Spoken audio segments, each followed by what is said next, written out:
Louvado seja nosso Senhor Jesus Cristo, para sempre seja louvado. Olá, irmão e irmã, sejam todos bem-vindos a esse nosso quadro Quaresma Viva, uma jornada espiritual. E estamos dando continuidade às nossas meditações. Assim, hoje também queremos nós continuarmos esse percurso, esse caminho, rumo a essa jornada espiritual que é o céu, do qual todos nós almejamos alcançar. Por isso, iniciamos rezando. Em nome do Pai, do Filho e do Espírito Santo. Amém. Ave Maria, cheia de graça, o Senhor é convosco. Bendita sois vós entre as mulheres, e bendito é o fruto do vosso ventre, Jesus. Santa Maria, Mãe de Deus, rogai por nós, pecadores, agora e na hora de nossa morte. Amém. Glória ao Pai, ao Filho e ao Espírito Santo, como era no princípio, agora e sempre. Amém. Nossa Senhora das Dores, rogai por nós. Permanecemos reunidos em nome do Pai, do Filho e do Espírito Santo. Amém. Amados irmãos e irmãs, só lembrando, justamente daquilo que nós estávamos meditando, falando das tentações, e falávamos ontem da primeira tentação de Jesus, que é justamente a tentação que Satanás o faz para transformar as pedras em pães. E por isso Jesus responde: não só de pão vive o homem, mas de toda palavra que sai da boca de Deus. Então, como nós estávamos falando, Jesus ele não quer vir como um reformador social para justamente dar tudo para aqueles que têm falta e assim ser aquele que vai libertar o povo da fome, da escravidão, mas Jesus, ele veio alimentar o seu povo com o pão da vida, que é o seu próprio corpo e o seu próprio sangue. E a libertação que Jesus veio trazer para nós não é simplesmente uma libertação social, mas é a libertação do pecado, a libertação de Satanás. Por isso ele veio dar para nós a vida eterna, a redenção da humanidade. E é justamente aqui que Jesus vem para nós. Então ele é muito mais do que isso. Não que Jesus não queira que nós pudéssemos alimentar aqueles que têm fome, dar de esmola àqueles que não têm dinheiro. Jesus quer sim, por isso ele pede para nós amar uns aos outros e assim fazer também a caridade. Mas não é que Jesus veio para isso. Jesus veio para nos dar a vida, vida em abundância, vida eterna. E por isso essa foi a tentação primeira de Satanás na vida de Jesus, fazer com que ele deixasse a missão de dar a vida por nós, pela humanidade, para que pudesse então fazer simplesmente matando a fome daqueles que muitas vezes necessitavam. Então aquilo da tentação que nós meditávamos. Agora a segunda tentação de Jesus é justamente: se és o Filho de Deus, lança-te abaixo, pois está escrito: ele deu a ordem a seus anjos, a teu respeito, proteger com as mãos e com cuidado, para não machucares o teu pé em alguma pedra. Então Satanás está neste momento a dizer: por que tomar o caminho da cruz? Para que tomar esse caminho longo, esse caminho muitas vezes difícil, o caminho da dor, do sofrimento? Então, ao ser elevado em uma cruz, ao ser rejeitado e desprezado, podes tomar um atalho, realizando um prodígio, ou seja, vem aqui, faça-se, lança-te aqui abaixo para que os anjos te protejam. É como se pudesse assim dizer: usa do teu poder de ser Deus para de fato fazer com que um espetáculo aqui, e as pessoas vão te seguir simplesmente porque viu um espetáculo. Quantas pessoas aproximam na vida de Jesus justamente para ver simplesmente os milagres, os prodígios?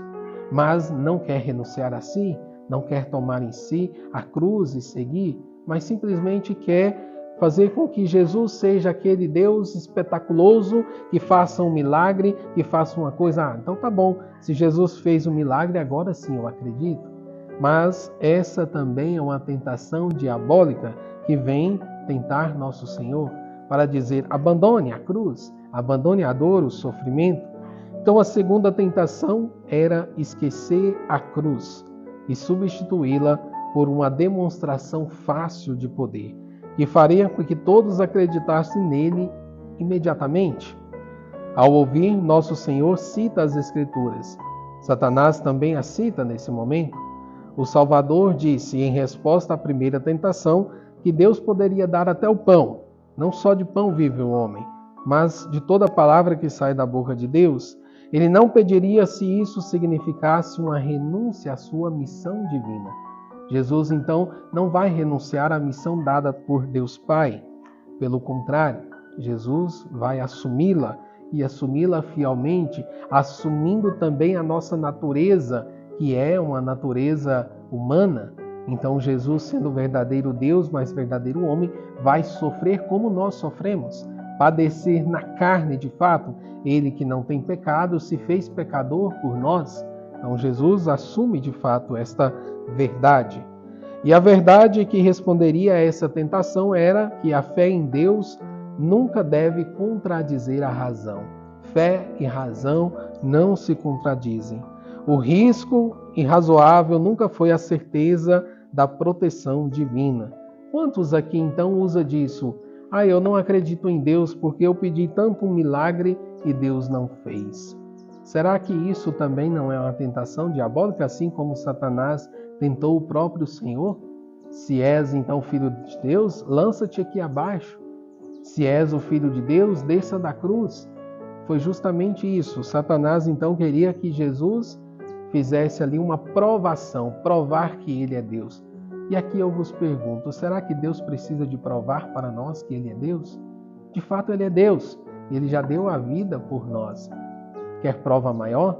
Não há prova maior do que aquele que dá a vida pelos seus amigos. Prova que ele já fez por nós, assumindo então a cruz na nossa vida. Nosso Senhor, abençoado, sofreria a mesma tentação depois na vida pública, quando a multidão o cercou exigindo um milagre. Da mesma forma que Satanás ali no deserto tentou, também diante da multidão, a multidão que chega apertando Jesus, querendo e pedindo a ele um sinal, dai-me um sinal que tu és o Filho de Deus. E Jesus, o que ele faz? Ele some no meio da multidão. E ele mesmo fala, não há um sinal do que aquele que já foi dado por Jonas, que ficou 3 dias no ventre de uma baleia e depois voltou à vida de novo. O que Jesus está dizendo com isso? O maior sinal é aquilo que eu pego e tiro daquilo lá do fundo para trazer de novo a vida. E é isso que ele faz conosco nesse momento do deserto e ao mesmo tempo depois assumindo a cruz. Ele vem naquele mais profundo do ser humano, que está decaído com o pecado, e vem assim, lá de baixo, do fundo, tirar de novo, da escuridão do pecado, tirar o ser humano, a humanidade, para assim gerar uma vida nova. É o que Jesus fez conosco. E por isso no deserto ali, Satanás estava tentando Jesus, porque Satanás não queria que Jesus, sendo Deus, desse a vida pela humanidade. Então essa é esta segunda tentação que Jesus sofre ali no deserto e que aqui a gente nós já vemos a realidade que estava por trás dessa tentação. Fazer que Jesus abandonasse a missão divina de dar a vida por nós. Então nós, meditando nessa tentação também, que nós possamos aqui ver, porque essa tentação é uma tentação do orgulho. Quantos de nós também somos orgulhosos? Somos prepotentes e às vezes até queremos uma prova de Deus? Isso é uma tentação diabólica, que muitas vezes também vem ao nosso coração. Então que nós possamos crescer na humildade. Aqui Jesus sendo Deus, mas ele se fez pequeno, humilde, manso e humilde de coração. Por isso também nós precisamos olhar para dentro de nós, que muitas vezes vem sentimentos de orgulho, de prepotência, e isso muitas vezes uma tentação diabólica do mal para tentar nos levar a cair no pecado ou até mesmo afastar-se da vontade de Deus. Por isso hoje, como nosso propósito concreto, queria fazer com que nós meditássemos nessas palavras, ser humilde, ser manso e humilde de coração, assim como Jesus é manso e humilde. Como nós vamos combater o orgulho que há em nós? Com humildade.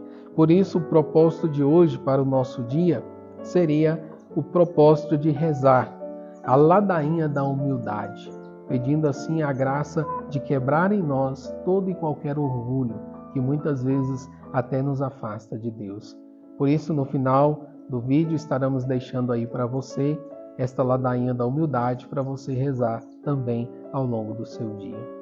Que Deus nos abençoe e nos dê a graça de um coração manso e humilde. Desça sobre vós a bênção do Deus Todo-Poderoso, Pai, Filho e Espírito Santo. Amém.